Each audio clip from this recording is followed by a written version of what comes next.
Hi, I'm Froggy Lumpy. And I'm Phenix Animator, and this is Let's Learn Botania, Episode 2.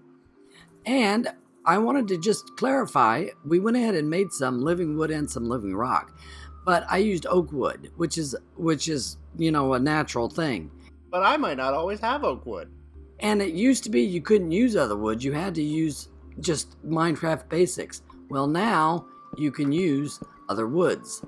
I'm using the cherry wood, which in times past you could not use. Now you can. That's good. So I'm going to go ahead and, of course, this is, same old stone. I always do the same thing. But now, one of the first things you need to do is look in your Botania book. Let's open that up. Looky there. Okay, I just got an achievement. How nice. Now, in my book, you've got everything. I mean, there's just all kinds of information in here. Now, first thing you want to do is look at the basics. Okay, you can go to your Welcome to Botania. You can also get tutorials of the basic. The Lexia Botania will actually show you how to make the book, I believe. Yes, there we go. That actually shows you how to make it. But I'm like going, okay, if I don't have a book, why in the world do I need to know how to make a book through the book? I thought it was kind of silly. And down here is under the basics is my flower pouch as well, which is nice. You got your first beginning things, which is your petal apothecary, your pure daisy. That's your first things. So right there in your basics, you can start off. Now we need, next thing, mana manipulation.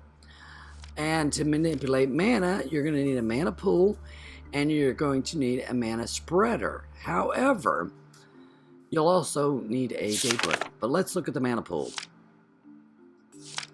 Mana pool is simply, this is why you need the living rock. Simply 5 pieces of living rock. There you go, mana pool, all done. Fabulous. And you're also going to need a mana spreader. So the mana spreader's recipe, this book really shows you the diagram spread now, which is really cool. Holding the wand of the forest, that is. And reading a bunch of stuff, you finally get to, you need 6 living wood, you need one gold ingot, and you need any petal. It doesn't matter which color, any will do. So if you would, Phenix. So we have our 6 pieces of living wood, our gold, and a mana petal, and we are all set. Mana spreader. And then the third group, if you go to, I maybe click that, generating flora, that gives you your dayblooms. Now a daybloom is 2 yellow petals, 1 light blue petal, and 1 orange petal, and that's in your apothecary over here. So that's easy enough to do. Stand here and do your 2. And I suggest to put this on your hotbar instead of doing like I'm doing right now. Let's bring all this down to my hotbar, because that way you can just do this all at once. And 1 and 1, and then it needs seed. You can't, I believe you can only do this one at a time. You cannot double up on it. If you double up on it, it won't realize the recipe. So, again, 2 yellow, 1 orange, 1 light blue, and 1 seed. There we go. All right, so I've got 2 dayblooms now. So let's start with that. Dayblooms cannot go side by side. They will not work if they're side by side. Dayblooms have to have a space between them. So you could put it like this, or you could put it like this. Either way will work, just as long as there's a space between them. Then you can place your mana pool and your spreader down. Your spreader needs to be able to see the dayblooms, so you can't put it too far away from the daybloom.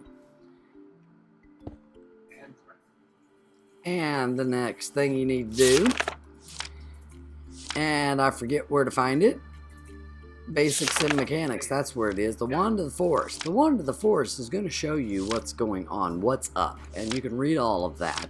But the wand of the forest takes living wood twigs, and then it takes 2 different colors, or you could do the same color actually. It just takes 2 petals of whatever colors you want.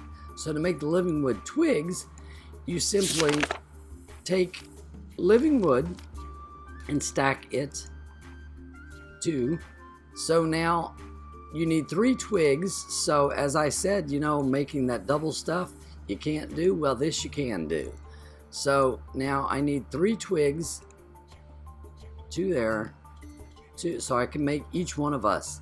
Yeah. Now, the interesting thing about this is you see the magenta on the left and the green on the right. Okay. Now on this one, I'm going to reverse that. Now I did not reverse that. There we go. Now I reverse that. You see the green on the left and the magenta on the right. So I've just made. You just swiped my wand. So I just made us each a wand with reverse colors. So Phenix has green and I have magenta. So now show how it works. Okay, so this daybloom here is already linked, but to link it, all you have to do is hold Shift, right-click on that. There we go. And then you're going to click on the mana spreader, and now they are linked together. And then you come over here and see this one's not linked. Do the same thing, Shift, right-click, and now it is linked. And now both of the dayblooms see each other. You actually have a check mark and the spreader on there. You can also see it by the highlighted color, whatever you look at. You'll be able to see what it's connected to if you're in the line of fire of being able to see it. And there we go. We just got some mana. Now let's make sure we understand though. These dayblooms now will die. They only last a couple of days. You can pick it up and put it back down to try to extend its life, but it doesn't work. It'll still die. So that only lasts a couple of days. And the whole point of that, I believe, is to get you to move along to the next tiers of mana producing. So this is great for starters, but it's not the end. That'll do it for this episode. We've got the starting basis, we've got our mana going, and the whole point of Botania is flowers make mana. Yeah. And now you can do all kinds of stuff with mana. Woo-hoo. So, next episode will be the next step. Thanks ever so much for watching. I'm Froggy Lumpy. And I'm Phenix Animator. Hope you enjoyed the episode, and see you all later. Bye. Bye.